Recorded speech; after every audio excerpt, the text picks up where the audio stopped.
Hola colegas, que tengan un excelente día. Vamos a iniciar nuestras clases virtuales con estos videos explicativos y arrancaremos haciendo un repaso de la segunda unidad, una unidad que ya habíamos abarcado, pero vale la pena enlazarla nuevamente y es la unidad de cuerpos rígidos.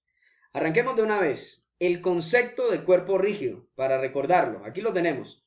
Es la agrupación de partículas conectadas entre sí a través de fuerzas internas. Es decir, una estructura que se conforma por muchas partículas que se unen y lo que las mantiene unidas es algo que en estática se conoce como fuerzas internas. Eso da lugar a un elemento en el que se pueden aplicar fuerzas o cargas. Hasta este momento habíamos solo analizado partículas. Antes de la unidad de cuerpo rígido habíamos analizado partículas, un punto en el espacio, y todas las fuerzas llegaban a ese punto. Ahora nos vamos a encontrar con un elemento como este. Aquí tenemos una viga. Una viga es un cuerpo rígido. La viga va a estar formada por muchas partículas conectadas entre sí que forman esa estructura. Y como nos damos cuenta, aquí hay una serie de cargas, una carga P2, una carga P1, son fuerzas, y estas fuerzas no convergen a un mismo punto, son paralelas, nunca se van a unir, no van a llegar a un mismo punto, están aplicadas en puntos diferentes del mismo elemento. Este sistema no lo podemos analizar utilizando los conceptos de partículas, tenemos que incorporar nuevos conceptos para poder analizar. ¿Cuál es la meta? ¿Cuál es el objetivo? Analizar el equilibrio. Siempre ese va a ser el objetivo. El equilibrio de un cuerpo rígido como este que tenemos aquí, como una viga. ¿Qué variables debemos tener en cuenta? ¿Cuáles conceptos debemos recordar o tener presente a la hora de analizar un cuerpo rígido? Primer concepto o principio de transmisibilidad. ¿En qué consiste eso? Es muy sencillo. Aquí tenemos este esquema. Miren, hay una fuerza y esta fuerza tiene una línea de acción. La línea de acción determina la dirección de la fuerza. En este cuerpo rígido, la fuerza se aplica en este punto. Recordemos que la fuerza es un vector, es decir, tiene magnitud, dirección y sentido. Entonces la línea de acción representa la dirección. Y ese vector fuerza es conocido como un vector deslizante. Esta fuerza yo la puedo deslizar a lo largo de su línea de acción, puedo colocarla en esta parte más baja. Esta es la misma línea de acción, solo que la fuerza la moví hacia la parte baja de esa misma línea de acción. Y el efecto que produce sobre el cuerpo es exactamente igual. La fuerza aplicada en este punto produce un efecto sobre este cuerpo idéntico, igual que la misma fuerza, pero deslizada un poco más abajo. A ese principio se le llama principio de transmisibilidad y lo vamos a tener que utilizar más adelante. Otros dos conceptos. El concepto de fuerzas externas, como las cargas que actúan sobre el elemento, y otra fuerza externa es la reacción que se produce en los puntos de apoyo. Ya vamos a hablar acerca de las reacciones. Las fuerzas internas son las fuerzas, como lo habíamos mencionado, fuerzas que mantienen unidas las partículas que componen el cuerpo rígido. En este caso, la ilustración que estamos utilizando, una viga. Las fuerzas externas, estas cargas, pueden ser cargas como el peso propio de la estructura, depende del material del que está hecho el cuerpo y el volumen que tenga, eso determina el peso propio, esa carga de peso propio. Y también pueden ser cargas que ya habíamos considerado previamente, como la carga viva. Y la carga viva depende del uso que tenga la estructura. Entonces puedo tener dos estructuras exactamente iguales, pero una tiene uso residencial y la otra tiene uso especial. Por ejemplo, es usada para un hospital, eso es un uso especial. La carga viva en el hospital va a ser mayor que en la estructura idéntica, pero que tiene uso residencial. ¿Por qué? Porque la carga viva hace referencia a la cantidad de personas que circulan en la edificación y lógicamente circulan más personas en un hospital que en un edificio con las mismas características pero de uso residencial. Esas cargas son fuerzas externas. Y viene el concepto, uno de los conceptos más representativos en el análisis de cuerpos rígidos, el concepto de momento.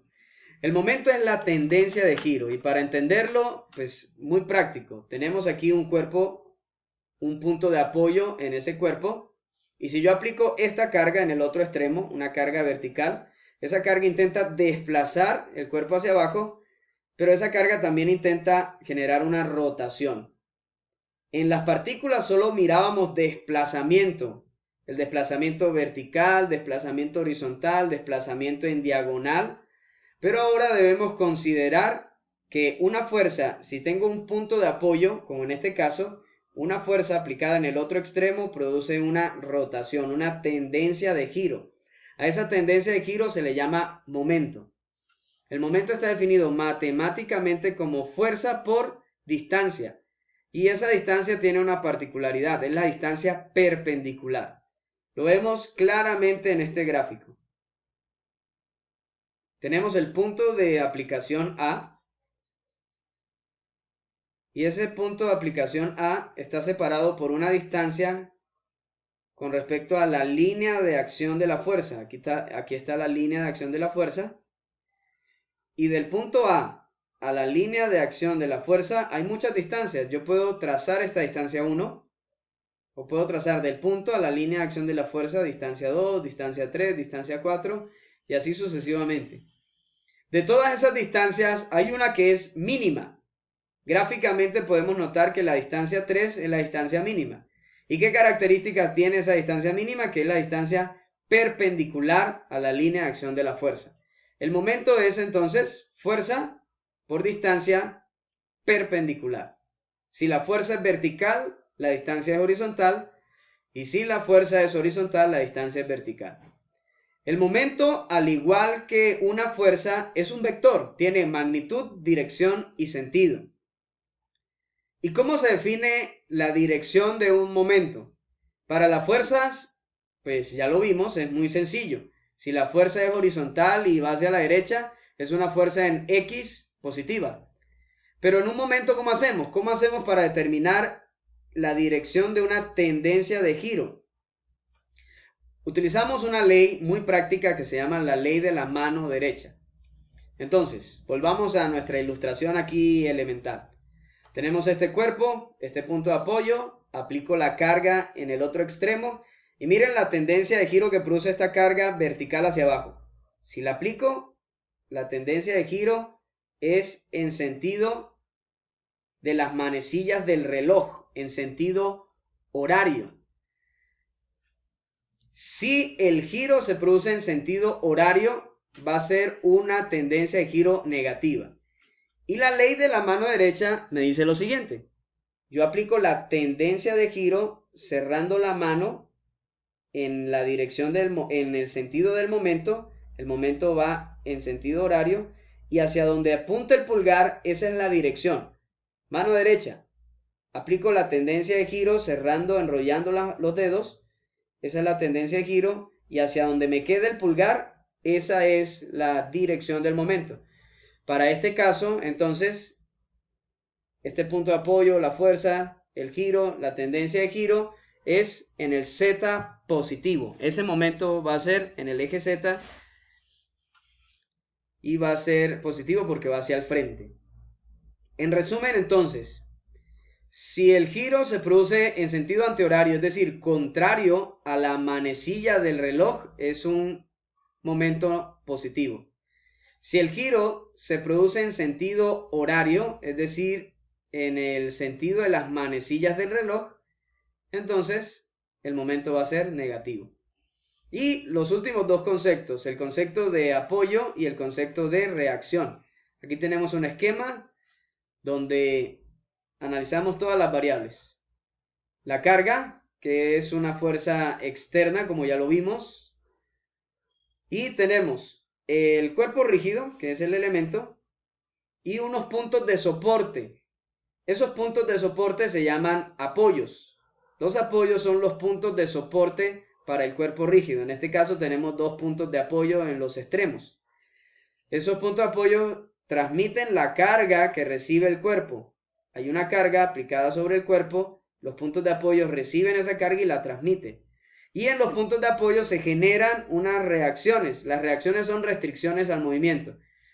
Estos apoyos evitan que el cuerpo se mueva hacia abajo, entonces aparecen reacciones en ese sentido, porque allí es donde se está evitando el movimiento.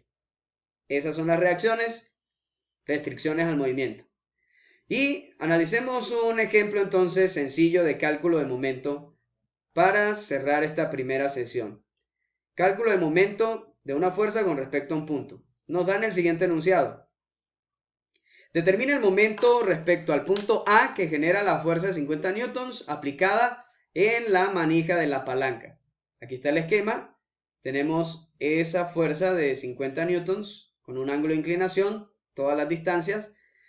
Y está el punto de apoyo, el cuerpo rígido, que es este elemento en diagonal con una manija vertical. Este es el cuerpo rígido.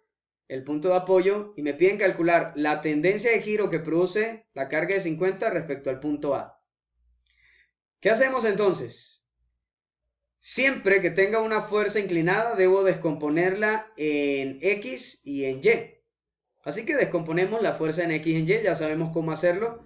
Si tengo una fuerza inclinada, multiplico por coseno y obtengo la componente en X, multiplico por seno y obtengo la componente en Y. Componente en X adyacente a la fuerza, por eso es con coseno. Componente en Y opuesta a la fuerza, por eso se multiplica por seno. El resultado entonces, el valor de la fuerza por coseno de 40 nos da 38,3 newtons. El valor de la fuerza por seno de 40 nos da 32,14 newtons. Ahora, el momento es fuerza por distancia perpendicular. Así que para la fuerza de 50 multiplicamos por las distancias perpendiculares. Tenemos ya la componente en X, 38,3, y multiplicamos por 0,95. ¿De dónde sale el 0,95? Esta es la componente en X, la fuerza horizontal. Si la fuerza es horizontal, la distancia tiene que ser vertical. De donde está la fuerza a donde quiero hallar el momento, que es el punto A, aquí trazo una línea por el punto A, entonces debo obtener esta distancia, que sería 0,2 más 1,5 seno de 30. ¿Y de dónde sale este 1,5 seno de 30? Pues aquí tenemos la diagonal por seno de 30 para que me dé el cateto opuesto. Sumo esas dos distancias y eso me da 0,95. Entonces multiplico la componente horizontal de la fuerza por la distancia vertical de donde está la fuerza a donde estoy haciendo momento. Y el resultado es 36,38. Positivo, ¿por qué? Porque si aplico la fuerza horizontal, aplico la fuerza en este sentido, la tendencia de giro que se produce con respecto al punto A, si aplico la fuerza en este sentido, es una tendencia de giro antihorario. Y antihorario es una tendencia positiva. Entonces ese resultado va a ser positivo. Y la componente vertical se multiplica por la distancia horizontal. Aquí está la componente vertical, la distancia perpendicular del punto a donde está la fuerza sería 1,5 coseno de 30, que ya sabemos de dónde sale el cateto adyacente de esa distancia inclinada. El resultado, 1,3. Multiplicamos entonces fuerza por distancia. Fuerza, componente en Y, 32,14. Distancia en X, 1,3. Resultado, menos 41,75. ¿Por qué negativo? Porque si aplico la fuerza en Y, la tendencia de giro con respecto al punto A, la tendencia de giro de esa fuerza va a ser en sentido horario. O sea que es un momento negativo como lo vemos allí. El momento en A final va a ser igual a 36,38 menos 41,75, los dos que acabamos de calcular. Y el resultado final es menos 5,37 negativo. Significa que el momento final de la fuerza de 50 newtons con respecto al punto A es un momento, una tendencia de giro con esta intensidad y en sentido horario, en el sentido de las manecillas del reloj. Bueno, colegas, esta fue nuestra primera clase de repaso. Nos vemos en la segunda clase de repaso, en un segundo video explicativo. Que Dios los bendiga muchísimo.